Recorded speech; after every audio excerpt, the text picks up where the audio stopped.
Et c'est donc parti pour un nouvel épisode du Book Club, le club de lecture de France Culture qui poursuit sa mission de vous donner envie de lire. Et ce midi, en plus de lire sans modération, vous allez certainement avoir envie de goûter avec modération ce produit né du terroir et du travail d'hommes et de femmes. Le vin, une tradition, une spécialité française connue, exportée dans le monde entier. Écrire sur le vin, c'est raconter notre histoire, notre géographie, notre vie intime et nos moments d'ivresse. Alors, allons-y, entonnons un joyeux banc bourguignon pour accueillir nos invités et les lectrices de la communauté du Book Club. Moi, j'ai une certaine indulgence pour les ivresses gaies et volubiles. Avec un verre de Bourgogne et pourquoi pas en écoutant un air de musique. Cette ivresse dont vous parlez vous a révélé à vous-même. Ça a dévoilé en tout cas une part de vulnérabilité, de lâcher prise, de liberté peut-être même. Brouilly, Chablis, Bourgogne. France Culture. Grand château du Bordelais. Le Book Club. Chinon, Tursan, Sainte-Croix, Dumont, Châteauneuf ou Beaujolais. Nicolas Herbeau. Voilà donc pour cette entrée en matière, si je puis dire. Bonjour Laure Gasparotto. Bonjour Nicolas. Vous êtes journaliste au Monde, spécialiste du vin depuis plus de 20 ans, autrice de plusieurs ouvrages sur le vin, dont un atlas des vins de France qui est aujourd'hui un des ouvrages références sur les vignobles français. Et vous publiez aujourd'hui ce récit intitulé « Si tu veux la paix, prépare le vin » aux éditions Grasset. Éditions Grasset où vous aviez déjà publié Vigneronne, car vous êtes une grande critique de vin, je l'ai dit, mais vous avez été aussi vigneronne dans le Languedoc, et à cette époque, si je ne dis pas de bêtises, vous avez changé de vie, quitté Paris, et vous vous êtes dit que c'était une expérience indispensable de mettre les mains dans le vin, si je puis dire, pour pouvoir en parler ensuite. En fait, j'ai changé de vie, mais sans quitter mon autre vie. Donc, j'ai eu une double vie pendant 5 ans. Et chaque année, après les vendanges, je me regardais dans la glace et je me demandais quelle casquette je portais. Est-ce que je portais la casquette de journaliste, parce que je n'avais pas quitté ma fonction de journaliste, ou est-ce que j'étais vigneronne ? Et c'était impossible de garder les deux casquettes. Il a fallu que je choisisse et j'ai choisi Paris. Désolée pour les vignerons, mais en même temps, je respecte tellement ce métier que c'était mieux pour eux que je redevienne ce que j'étais avant. Il faut choisir dans le vin, on le verra évidemment tout à l'heure, mais pour réfléchir avec vous et avec nous d'ailleurs autour du vin, des vignobles, on a également convié Alicia Doré. Bonjour. Bonjour Nicolas. Vous aussi, vous êtes journaliste, spécialiste en vin et en gastronomie, un métier parfait pour pratiquer l'ivresse, car comme vous le dites dans votre premier livre que vous publiez aux éditions Flammarion, et à nos ivresses, l'ivresse, c'est le privilège de ceux qui n'ont pas à se lever le lendemain. Oui, alors ça, c'était volontairement provocateur. Ce que j'essaie d'expliquer, c'est que l'ivresse, effectivement, crée des moments de lâcher prise qui ne sont pas forcément toujours compatibles avec les mouvements pendulaires auxquels on s'astreint au quotidien. Mais après, ce que je décris également, c'est qu'il faut faire des choix et choisir ses ivresses. Évidemment, il faut faire des choix. Et puis, en tant que journaliste indépendante, évidemment, vous avez le droit de vous lever quand vous voulez. L'important, c'est de livrer le papier, comme on dit dans le métier. Alors, pas tout à fait, parce qu'au Figaro, je dois souvent être assez tôt à la rédaction, justement, pour déguster. Et comme je l'explique, effectivement, dans l'ouvrage, les meilleures dégustations se font extrêmement tôt le matin. Ce qui est intéressant, c'est que toutes les deux, vous nous dites bien, et c'est ce qu'on s'est dit aussi avant d'entrer dans ce studio, c'est un vrai métier.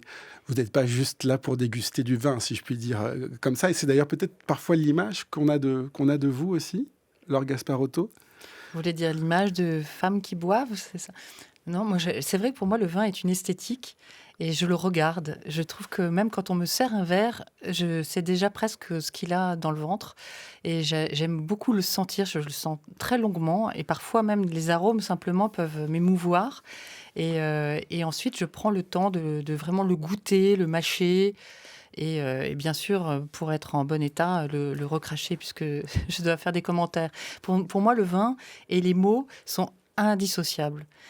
J'ai toujours écrit d'ailleurs. C'est vraiment le vin qui a fait naître mes premiers livres. Voilà. Donc boire pour moi c'est aussi écrire. Alors on va évidemment parler de l'écriture sur le vin et aussi de l'image qu'on peut avoir des femmes dans ce monde et de ce milieu qui a été pendant longtemps très masculin, même si les choses sont en train de changer. D'abord on va écouter Isabelle, l'une des lectrices de la communauté du Book Club. Elle a lu votre livre, Alicia Doré, et on va voir ce qu'elle en retient. Alicia, bonjour. J'ai découvert votre ouvrage en allant présenter mon vin chez Laurence de Cabarrus, qui est caviste libraire rue des Écoles à Paris. Elle était d'ailleurs sur le point de vous accueillir, je crois, pour une séance de dédicace. Alors évidemment, la vigneronne que je suis a beaucoup aimé votre ouvrage, qui est fourni, qui est drôle, qui a pas mal d'autodérision, et ça, c'est plutôt agréable. Et l'ivresse, quand on est vigneron, c'est un sujet qui taraude forcément. Moi, j'ai une certaine indulgence pour les ivresses gaies et volubiles, un peu moins lorsqu'elles se patinent de lourdeur. J'ai une petite question. Dans votre chapitre qui est consacré à l'ivresse et la famille, vous citez, enfin, je vous cite de mémoire, croyant déceler dans un Barolo la puissance d'un opéra de Verdi, dans un Riesling la mélancolie d'un tableau de Chagall. Alors voilà ma question, vous goûterez sans doute jamais mon vin parce que ma production est infinitésimale, mais que décéleriez-vous dans un vin de la vallée du Rhône Sud, qui a été fait avec pas mal d'amour, avec beaucoup de grenache, un peu de syrah, un peu de cinsault et puis quelques seaux de clairette parce que j'aime bien mettre quelques grappes de blanc dans mon rouge. Voilà, merci, ça me ferait plaisir de connaître votre sentiment. Au revoir. C'est pas une dégustation facile, c'est pire qu'une dégustation à l'aveugle. Pire qu'une dégustation à l'aveugle. Alors ça va être un peu plus facile peut-être parce que je viens de Lyon, donc la vallée du Rhône je connais assez bien. Mais là, si on parle de rouge avec du blanc, c'est toujours difficile parce que effectivement, ce que j'explique aussi dans ce chapitre, c'est que on utilise des métaphores pour parler du vin, mais c'est aussi pour justement se prendre un peu de distance par rapport à ce dont on pourrait nous accuser d'être dans une consommation abusive, etc. Donc on se drape dans un fourreau d'intellect. Là, je ne sais pas pourquoi, la première chose qui me venait à l'esprit, c'est Fellini. Mais voilà, pour le côté voluptueux de la vallée du Rhône, mais qui n'est pas du tout italien pourtant. Mais... Laure Gasparotto. Moi, je trouve que tu es très forte, Alicia, parce que ce n'est pas évident de... Enfin, moi, franchement, il faut que je goûte le vin pour que les mots me viennent et que les idées me viennent. C'est vraiment l'émotion du vin que je traduis en mots. Et donc, je suis désolée, mais je n'aurais jamais pu dire Fellini, tu vois. Bravo. Voilà. La question qu'on a envie de vous poser, c'est comment on en vient à devenir critique de vin. Vous venez peut-être d'en donner un premier aspect, Laure Gasparotto. C'est d'abord beaucoup lever le coude pour goûter, pour aimer, en tout cas, ce qu'on goûte, et puis recracher ensuite. Mais il faut s'imprégner de tout ça. Ah oui, vraiment, lever le coude, c'était la qualité que Jean-Pierre Coff m'a prêtée et la raison pour laquelle il avait voulu que je sois sa voix féminine à la radio. Mais en tout cas, moi, ce qui m'a fait venir au vin, c'est vraiment la géographie, c'est la culture. Je suis historienne de formation et c'est vraiment l'histoire. Vous avez dit tout à l'heure que j'avais écrit un atlas, mais c'est vraiment cet aspect géographique et historique qui m'a amené au vin parce que je trouvais que dans le vin, il y avait... toute cette sensation de l'intellectuel. Et en tant qu'historienne, je m'esquintais les yeux à lire des manuscrits des 14e et 15e siècles. Et quand j'ai vu que en fait, le vin est une sorte de manuscrit aussi et me donne à lire l'histoire des hommes, des gestes répétés depuis des générations, et notamment en Bourgogne, c'est le cas plus qu'ailleurs. Et puis même de la géologie, puisque même à Chablis, on sent dans les saveurs du Chablis le sol de chiméridien, ce chiméridien qui sont des coquillages d'une ère très très ancienne. Donc voilà, je me suis dit, tiens, finalement, un verre de vin, c'est mieux qu'un manuscrit. En fonction évidemment des sols, l'argile, les silex, tout ça, ça donne de la saveur et un goût particulier. Effectivement, au vin, vous avez cité Jean-Pierre Coff. Évidemment, la question qui me vient à l'esprit, c'est comment on rentre dans ce milieu. Peut-être que Jean-Pierre Coff, d'ailleurs, vous avez aidé à rentrer dans ce milieu très, très, très masculin. En tout cas, où il y a eu d'autres rencontres. Vous, Alicia Doré, vous abordez cette question. Vous dites, statistiquement, les hommes boivent davantage, plus fréquemment et en plus grande quantité que les femmes. Et pourtant, on a du mal à imaginer une femme ivre. En tout cas, c'est quelque chose qui est parfois pointé du doigt. Alors oui, encore beaucoup. C'est-à-dire qu'on entend toujours que c'est pas beau une femme qui boit. Et effectivement, il y a une interprétation de l'ivresse qui est très différente entre les hommes et les femmes, puisque l'ivresse masculine va plus avoir tendance à amuser, ou en tout cas, on va avoir davantage d'indulgence pour l'ivresse masculine et ses excès que l'ivresse d'une femme. C'est encore le cas, et je pense que les femmes aussi ont intériorisé ce raisonnement-là. et qu'elles adoptent des comportements qui sont directement liés à ça, justement. Laure Gasparotto. C'est vrai que ça vient de loin, parce que la Pompadour disait déjà « Le champagne est le seul vin qu'une femme puisse boire sans les dire ». Et je me souviens d'une interview que j'avais faite avec Karl Lagerfeld, justement à l'époque où je travaillais pour le même média que Alicia aujourd'hui. Et donc je l'interviewais parce qu'il avait fait des photos pour une grande maison de champagne et que la loi Evin avait interdit la publication de ces photos. Et à la fin de l'entretien, il m'avait dit « J'espère que vous ne buvez pas parce que le vin rend laid ». Et en fait, lui, il avait photographié des femmes, que des mannequins, des grandes beautés, qui portaient des coupes de champagne comme un accessoire de mode. Et il avait détourné, en fait, le vin de cette façon-là. Et donc, ça m'avait un peu... J'étais restée sur une fin d'entretien assez étrange, parce que il me renvoyait au fait que j'étais une femme et que le vin, en effet, était lié à la beauté ou à la laideur. C'est quelque chose, c'est une image en fait qui nous est souvent encore rapportée, même si beaucoup de chemin a été fait de ces 30 dernières années de la femme dans le monde du vin. Vous dites à Alice Doré que même quand vous avez lancé votre podcast en 2019, qu'il a été difficile de convaincre les femmes de se prêter au jeu, un podcast qui s'appelle Au Goulot, et donc de raconter leurs expériences de boissons, enfin de consommation de vin. Absolument. En fait, il s'agit d'un podcast dans lequel j'invite donc des personnalités du monde de la littérature, du cinéma, du théâtre, et je les invite en fait on déguste des vins ensemble et à parler de leurs plus beaux souvenirs d'ivresse, de leurs premiers souvenirs d'excès, etc. Et j'ai remarqué que les femmes trouvaient souvent des excuses pour ne pas venir, et souvent parce que lorsqu'elles étaient amenées à raconter leurs souvenirs d'ivresse, elles avaient peur de passer pour des pochetronnes repentis, là où les hommes seraient passés plutôt pour des dandys ou de joyeux drills. Et donc j'ai remarqué ça, il est de plus en plus difficile, même parce que j'ai commencé le podcast il y a 2 ans, et j'ai constaté que même en étant au Figaro, même avec le sérieux de l'émission, les femmes étaient toujours très réticentes à venir, et les femmes qui acceptent de venir sont soit humoristes, soit réputées comme étant des femmes assez solaires, assez presque exubérantes, etc. Donc c'est un constat qu'on peut encore faire aujourd'hui et qui a tendance à s'aggraver. Si on parle du milieu viticole, du monde des vignobles, est-ce que là aussi on peut dire que les choses évoluent, Laure Gasparotto, qu'il y a aussi beaucoup plus de femmes qui font du vin, qui produisent du vin aujourd'hui ? Ah oui, c'est vrai que je pense que maintenant la moitié des femmes produisent du vin. Elles sont très présentes, et les cavistes et les journalistes comme nous leur faisons une belle part, je pense, parce que elles sont très courageuses, et même, pour revenir au courage et revenir à l'ivresse, je trouvais qu'Alicia était très courageuse d'écrire ce livre, parce que, en effet, pour travailler pour le quotidien Le Monde, je dois aussi trouver des personnes et des femmes qui veulent bien raconter leur expérience, leur culture du vin, et je trouve c'est très très difficile. Oui. Oui, je suis d'accord, c'est assez difficile de se livrer là-dessus.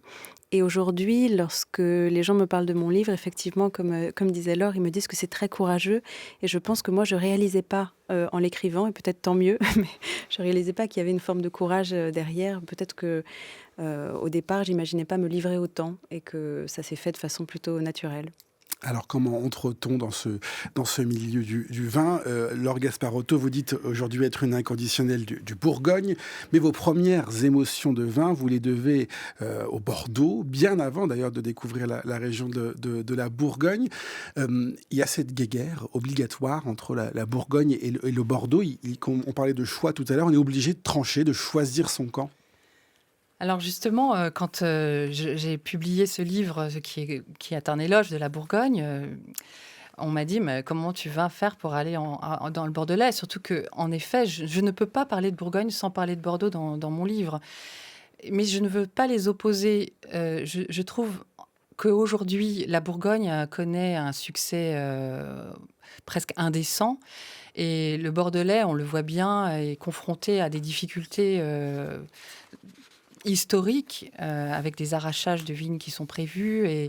Et donc, je ne souhaite aucunement opposer mon livre et donner encore plus de relief au Bordeaux qui est si compliqué aujourd'hui. Et au contraire, j'espère, avec l'exemple de la Bourgogne, donner des clés à Bordeaux pour que cette région soit encore plus fière. Et parfois, je me dis, Bordeaux se trompe parce qu'elle veut copier la Bourgogne pour s'en sortir, alors que la région de Bordeaux a en elle tout ce qu'il faudrait. Quand je vois qu'il y a même des Bordeaux qui sont mis en bouteille bourguignonne, c'est-à-dire des formes plus ventrues que la bouteille droite, plus austère de Bordeaux. Je me dis, c'est dommage parce que moi, quand j'étais vigneronne dans le sud de la France, j'ai assumé que ce soit une bouteille droite et je n'ai pas souhaité que mon vin du sud soit dans une bouteille bourguignonne parce que pour moi, le vin est lié à l'histoire du lieu. Et Bordeaux s'en sortira encore plus s'il ressemble au lieu qu'il est et pas en prenant les codes d'une autre région. Vous dites, et c'est assez amusant, qu'il y a en Bourgogne un adage qui garantit la pérennité, l'adage qui dit que pour être heureux, il faut vivre caché, pour être heureux, vivant caché.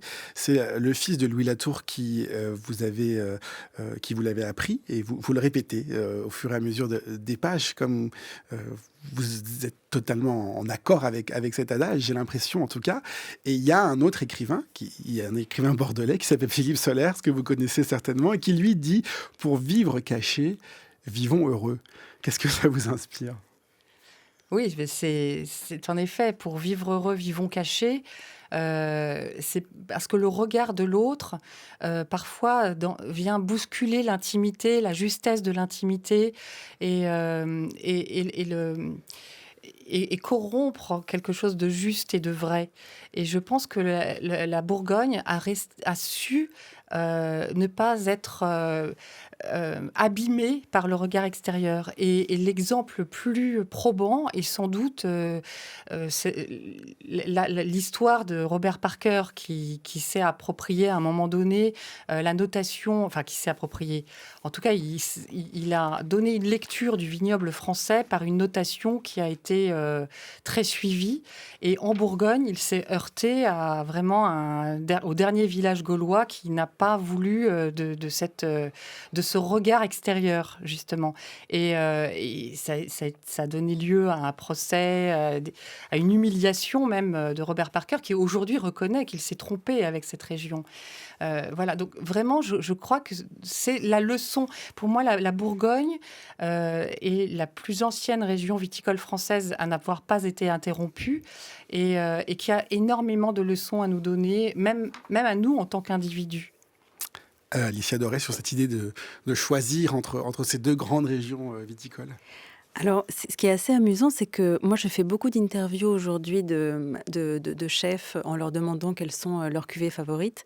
Et beaucoup me disent, j'ai commencé avec Bordeaux et maintenant, je préfère, je vais davantage vers la Bourgogne. Et donc, on a presque l'impression que le Bordeaux constitue aujourd'hui une sorte d'arrière-garde ou en tout cas quelque chose qui nous rappelle... Voilà, il y a une forme de nostalgie avec les parents, ou alors quand les parents parfois étaient séparés entre la mère était pour la Bourgogne et le père pour le Bordelais. Et c'est souvent la Bourgogne qui gagne. Et tout comme Laure, je trouve ça dommage parce que je pense que en ayant découvert le Bordelais, moi sur le tard, j'avais aucune idée préconçue. Donc j'ai goûté vraiment de façon extrêmement innocente et j'ai découvert une région qui a quand même encore un potentiel énorme et qui malheureusement, comme le disait Laure, peine aussi à se renouveler peut-être. On va voir évidemment quels sont les défis aussi des vignerons dans le fil de l'émission. D'abord, Si tu veux la paix, prépare le vin, c'est le titre de votre livre, Laure Gasparotto, et Laurence l'a lu et voici ce qu'elle en retient. Le nouveau livre de Laure Gasparotto, c'est Si tu veux la paix, prépare le vin. Il se lira de préférence avec un verre de Bourgogne et pourquoi pas en écoutant un air de musique. Ici, Laure nous fait découvrir la Bourgogne, ses terres, ses gens, son histoire. Mais aussi sa Bourgogne à elle, ses rencontres, ses anecdotes, ses amitiés, ses vins. J'ai adoré le passage où Laure nous parle d'un musicien et compositeur inspiré par des vins reconnus et par la personne qui les produit. Il va créer pour elle une valse qu'il jouera en concert à Paris. Je vous laisse découvrir la suite dans le livre. Laure, tu es venue à la librairie Page et ses pages au printemps dernier pour la sortie en livre de poche de ton ouvrage Vigneronne. Tu es revenue la semaine dernière pour la présentation en avant-première de ton nouveau livre. J'aime ton attachement à la terre, à celle du Languedoc, à celle de la Bourgogne, ta passion pour les vignes, ces lieux magiques et harmonieux. J'ai une petite question pour toi. Dans quelle région de France ou du monde, près de quel village, pourrais-tu nous transporter la prochaine fois ? Alors, mon prochain projet n'est pas en France et c'est le vin qui va m'amener complètement ailleurs et j'espère vous faire voyager ailleurs et peut-être aux sources du vin, peut-être en Perse ou je ne sais pas encore, mais en tout cas, le vin va m'amener en dehors de la France la prochaine fois et j'espère vous amener avec moi sur ces nouveaux chemins du vin. C'est pas une région qui va vous arracher, en tout cas à la Bourgogne, parce qu'il y a un attachement de cœur avec cette région. C'est là aussi où, et vous en avez dit un mot tout à l'heure, vous avez découvert l'écriture en même temps que le vin. Vous avez découvert, vous avez été en fait, en tant qu'historienne, approchée pour fouiller les archives de grandes familles de Bourgogne. Et j'imagine que c'est aussi un moment où tout se crée. C'est là où tout débute pour vous. En fait, la Bourgogne est tellement généreuse en racines, elle est tellement enracinée que elle m'en a fait bénéficier, moi qui suis d'une famille d'immigrés italiens. Je suis la 3e génération d'immigrés et en venant en France, dans ma famille a complètement coupé ses racines. J'ai trouvé en Bourgogne ces racines, elles continuent à m'enraciner. Et c'est parce qu'aujourd'hui, j'ai ces racines que je vais pouvoir avoir les ailes d'aller ailleurs. Donc, bien sûr, je ne vais pas quitter la Bourgogne. Et d'ailleurs, j'étais en Israël, visiter le vignoble israélien il y a 2 mois. Ce sera dans le Monde de ce week-end. J'ai fait un grand reportage sur les vins israéliens. Et quelle ne fut pas ma surprise, justement, en rencontrant la nouvelle génération de vignerons qui font le vignoble aujourd'hui en Israël, qui se sont formés à Beaune, au lycée viticole. Et par exemple, j'ai rencontré un vigneron qui a créé un domaine il y a 10 ans, qui ne produit que des vins blancs, parce il n'aime que les meursault et les chablis. Donc, il a planté des chardonnays, mais il aime également les vouvrais. Donc, il a planté du chenin, il aime les vins d'Alsace. Et il ne fait que du blanc parce qu'il est inspiré par, et la Bourgogne en premier lieu, parce que c'est là qu'il s'est formé. J'ai rencontré énormément dans le monde de vignerons qui se sont inspirés de la Bourgogne. C'est un lieu qui donne ses racines à tous les voyageurs, à tous ceux qui aiment le vin. Et je rencontre également des Bordelais, puisque je voudrais vraiment pas créer de frontières. Et entre les régions, il y a un vrai dialogue. Allons dans la vallée du Rhône, du coup, vous, Alicia Doré, vous avez grandi à Lyon. À Lyon, oui. C'est évidemment une région qui a dû vous inspirer. C'est juste au nord de Lyon, la Bourgogne. Vous y alliez souvent. Quel était votre rapport à... Alors, il se trouve que moi, j'ai découvert le vin avec la vallée du Rhône, avec Saint-Joseph, qui a été le premier vin qui a été pour moi une épiphanie. Et il se trouve que j'ai vécu en Bourgogne quelque temps, mais pas dans la partie la plus sexy de la Bourgogne, puisque c'était le Châtillonnais, qui était anciennement une région viticole, mais beaucoup moins aujourd'hui. Mais aujourd'hui, j'entretiens un rapport avec la Bourgogne qui est aussi un rapport de grande affection, parce qu'évidemment, ça reste des vins très, très prestigieux. Et ce qui est assez drôle, c'est que j'ai énormément été en Géorgie, qui est considérée comme étant le berceau du vin. Et c'est drôle de voir que normalement, ça devrait... Le sens de l'histoire voudrait qu'on imite les vins qui sont issus de cette région-là.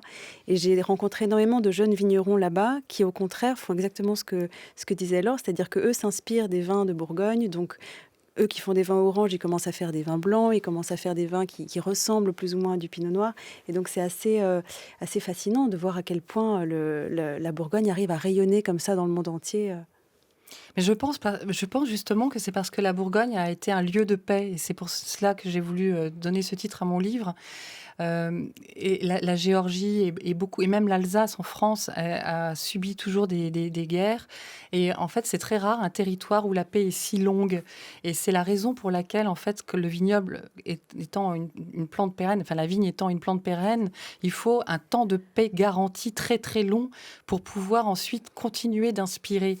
Et même si on regarde vraiment le territoire français, là où la vigne s'est instaurée la première fois, c'est dans le sud de la France, c'est le Languedoc. En fait, le Languedoc, c'est 6 siècles avant Jésus-Christ, alors que la Bourgogne est beaucoup plus récente. Or, le Languedoc a été un territoire aussi où l'histoire de la vigne s'est interrompue. En fait, la Bourgogne, c'est le seul lieu au monde où l'histoire du vignoble est si longue et millénaire. C'est 1000 ans, Donc en fait, personne ne peut rattraper ce temps d'avance qu'elle a sur tous les autres vignobles. Et donc elle est là un peu comme un Vatican du vin où on vient se ressourcer, se réinspirer. Et même elle évolue. Et c'est ce qui est beau aussi parmi les vignerons de Bourgogne, c'est que parmi le cadre très restreint, ils trouvent toujours de la liberté. Quand on achète une vigne à Meursault, on achète un climat qui a défini des siècles auparavant, un cépage dont ils n'ont plus le choix. Enfin, ils pourraient choisir, mais dans ce cas, ils dévaloriseraient quand même leur vin d'une façon ou d'une autre, en tout cas économiquement. Mais malgré tout, on trouve toujours chez eux une espèce d'élan créatif et quelque chose qui fait que, ils sont toujours là pour continuer d'inspirer le reste du monde du vin. L'une des premières expériences qu'on peut avoir avec le vin, Alicia Doré, c'est la pratique des visites de cave. Et vous parliez de ce Saint-Joseph tout à l'heure que vous avez découvert. C'est ce premier vin naturel qui vous a fait tomber dedans, j'ai envie de dire. Racontez-nous. Exactement. Donc moi, je suis arrivée au vin sur le tard, en fait, et auparavant, je ne buvais quasiment pas d'alcool, ou alors vraiment par politesse. Et il se trouve qu'un jour, et c'était en Bourgogne en plus, donc c'est d'autant plus étonnant, j'ai goûté ce Saint-Joseph, qui était un vin naturel, mais j'ignorais tout du vin naturel à l'époque. Et je me souviens que cette première gorgée a été une sorte d'épiphanie, c'est-à-dire je me suis dit, mais je n'imaginais pas qu'il puisse y avoir dans un liquide cette complexité aromatique, cette vibration, et qu'on pouvait ressentir autant d'émotions en une seule gorgée, sans même de façon complètement décorrélée de la dimension alcool, etc., et de l'ivresse que ça peut procurer. C'était vraiment le goût que j'ai trouvé et la texture absolument extraordinaire. Et je me suis dit que j'allais en faire mon métier. Comment on apprend à mettre des mots justement sur ce qu'on goûte ? Alors justement, je pense que moi, j'ai aucune formation en sommellerie, en œnologie ou en vin de façon générale. J'ai vraiment appris en dégustant. Et en ayant eu une formation assez littéraire, ça m'a permis d'avoir une grande liberté dans ma façon de commenter les vins. Et j'ai remarqué assez tôt que la façon dont je décrivais les vins plaisait autour de moi parce que justement, on n'était pas dans le jargon, on n'était pas dans des choses complètement incompréhensibles ou un langage technique. Et je pense que c'est aussi ça qui fait aujourd'hui, en tout cas la valeur de la critique vin aujourd'hui, c'est lorsqu'on arrive à se libérer des carcans des commentaires un peu plus traditionnels. Vous dites que vous étiez capable de faire des centaines de kilomètres pour passer quelques heures dans une cave glaciale, faire le pied de grue dans une cour boueuse, boire des choses d'une couleur inhabituelle, rencontrer des personnages parfois étranges qui vous demandaient ce que vous faisiez là. Absolument. En fait, au départ, c'était complètement performatif. C'est-à-dire qu'avant même d'être critique de vin, je disais « je suis critique de vin » ou en tout cas, j'écris sur le vin, alors que j'avais rien écrit de particulier.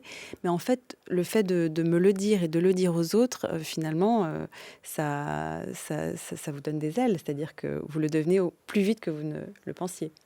Laure Gasparotto. Oui, je suis comme Alicia, j'ai fait une hypocagne, une cagne, des études d'histoire, donc aucun diplôme technique sur le vin. Mais le vin m'est apparu également comme un langage. Et parce que justement je travaille pour un média généraliste, ne jamais oublier à qui je m'adresse, c'est vraiment important. Et je n'ai pas un vocabulaire de sachant, mais je veux véhiculer une émotion par mes mots. L'ivresse qui vous fait aussi apprécier votre propre compagnie, dites-vous Alicia Doré, et même vous révèle un sens de l'humour que vous ne vous connaissiez pas. Ça m'a fait moi aussi beaucoup sourire. On va écouter Johanna qui a été aussi très sensible à la lecture de votre livre. Bonjour le Book Club, merci de me laisser l'opportunité de pouvoir m'exprimer sur le récit d'Alicia Doré. Alors j'ai trouvé ce récit très sincère. On a accès à une certaine forme d'intimité qui personnellement m'a touchée. J'ai notamment pu m'identifier à certains passages, à certaines situations, notamment lorsque vous parlez de l'amour et de la rencontre amoureuse, ce que la rencontre permet de déployer comme ivresse en soi, mais aussi ce que l'ivresse permet de délier dans ce genre de situation. J'ai trouvé votre regard sur le voyage aussi très intéressant, notamment d'associer une ivresse à un pays, le saké avec le Japon, le spritz à New York, l'araca au Liban. Ces trois alcools-là différents provoquent trois sensations différentes. J'ai trouvé ça très malin comme regard. Aussi, ce qui m'a touchée et ce à quoi j'ai été très sensible, c'est de sentir que cette ivresse dont vous parlez vous a révélé à vous-même. Ça a dévoilé en tout cas une part de vulnérabilité, de lâcher prise, de liberté peut-être même. La question que j'ai aujourd'hui, c'est est-ce que l'ivresse est le seul moyen de vous libérer et d'avoir accès à vous-même, en tout cas d'être vous-même? Merci infiniment pour votre réponse. Au revoir. Alors non, je pense que l'ivresse a été plus ou moins un des premiers verrous. Enfin, en tout cas, m'a permis de déverrouiller des choses de prime abord. Et aujourd'hui, il y a énormément de choses qui me réjouissent, ne serait-ce que la lecture, la musique. Il y a, voilà, il y a énormément de choses, mais c'est vrai que je dis à un moment que l'ivresse m'a libérée d'une adolescence interminable. Et je le crois vraiment, c'est-à-dire que on peut parfois souffrir à court terme de l'ivresse de la veille, mais je pense que ça nous apprend des choses sur nous-mêmes à plus long terme et ça nous aide à développer une forme d'indulgence par rapport à soi-même et une forme d'amour de soi qui est plus, oui, qui est plus touchant et plus profond, je pense, sur le long terme. Laure Gasparotto, l'une des questions qu'on se pose aussi, c'est est-ce que c'est devenu ringard de boire, et de boire du vin notamment? On sait chez les jeunes, c'est un produit qui est en chute de consommation. Oui, notamment le vin rouge, puisque le blanc vient de passer le cap enfin, vient de dépasser la consommation de vin rouge en France. C'est vrai que, en fait, non. En fait, non. Non, parce que quand, tout à coup, en réfléchissant, je me rends compte qu'il y a énormément de jeunes qui sont intéressés par la culture du vin et qui viennent vers moi en dehors même de mon métier pour me poser des questions et ils veulent boire du bon vin. Vraiment quelque chose d'évident. Et parfois, s'ils se sont détournés du vin, c'est parce qu'ils n'ont pas bu des bons vins, qu'il n'y a pas eu cette sorte d'apprentissage aussi culturel. Ils ont vraiment envie de connaître les régions, de connaître les noms, enfin de découvrir tout un monde lié au vin. C'est tout ce rapport à la terre et cette transmission aussi dont vous parlez beaucoup dans votre livre. Exactement. Vous êtes d'accord, Alicia Doré, sur cette question de la consommation, notamment chez les plus jeunes? Oui, ce qu'on constate aussi même auprès du lectorat du Figaro, donc qui est réputé pour être un lectorat surtout sur le vin assez âgé ou assez conservateur. Et là, au cours des dernières années, on a remarqué qu'il y avait de plus en plus de jeunes. Donc c'est un lectorat qui se rajeunit, qui se féminise beaucoup. Et je suis toujours assez agréablement surprise de constater à quel point la jeune génération est érudite et en tout cas apprend, est très curieuse, même davantage, comme le disait Laure, davantage que la consommation même, en tout cas la culture du vin et tout ce que ça regroupe. Pour terminer, s'il y a un grand défi chez les viticulteurs et dans les vignobles français, c'est lequel, de manière très courte pour vous? On a parlé de l'arrachage des vignes dans le Bordelais, on peut parler aussi du réchauffement climatique, par exemple. Ce serait quoi, selon vous, Laure Gasparotto? Oui, c'est vrai que le changement climatique est un sacré défi et il faut être très très fort pour l'affronter. Et ça va être, oui, de garder des prix raisonnables pour qu'on puisse continuer à acheter du vin. Mais je pense ça que c'est couru d'avance qu'on va devoir acheter des vins plus chers. Pour conclure. Oui, non, moi je pense qu'effectivement, ça va être cette question du degré d'alcool, alors que les gens recherchent des vins plus légers et que les vins sont amenés à être de plus en plus forts. Je pense que ça va être... Ça va être difficile, évidemment, Et aussi, oui. et une remise en question permanente dans cette profession. Merci à toutes les deux d'être venues nous parler de vos deux Merci. ouvrages. Laure Gasparotto, Si tu veux la paix, prépare le vin, c'est chez Grasset. Alicia Doré, À nos ivresses, chez Flammarion. Et puis, je vous renvoie aussi, si vous voulez poursuivre cette réflexion tout à l'heure, chez nos amis de la Science CQFD, à 16h, Natacha Trio et ses invités parleront domestication de la vigne et retraceront l'histoire du vin. Merci beaucoup d'être venus dans le studio du Book Club. Dans un instant, l'épilogue du jour, mais d'abord, Charles Danzig et ses quadrithèmes. Le cinéma est un art de fabrication. Toute une génération de réalisateurs s'est employée à nous faire admettre qu'ils étaient les créateurs uniques de l'œuvre nommée film, mais on ne peut pas généraliser à ce point-là. Ces cinéastes-là, qui étaient promus par les magazines sérieux du temps, les cahiers du cinéma surtout, avaient un complexe littéraire, de là qu'ils se sont appelés auteurs.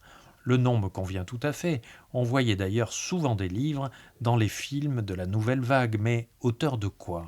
L'auteur d'un roman fait tout par lui-même, le scénario, les dialogues, les décors, l'éclairage, le son.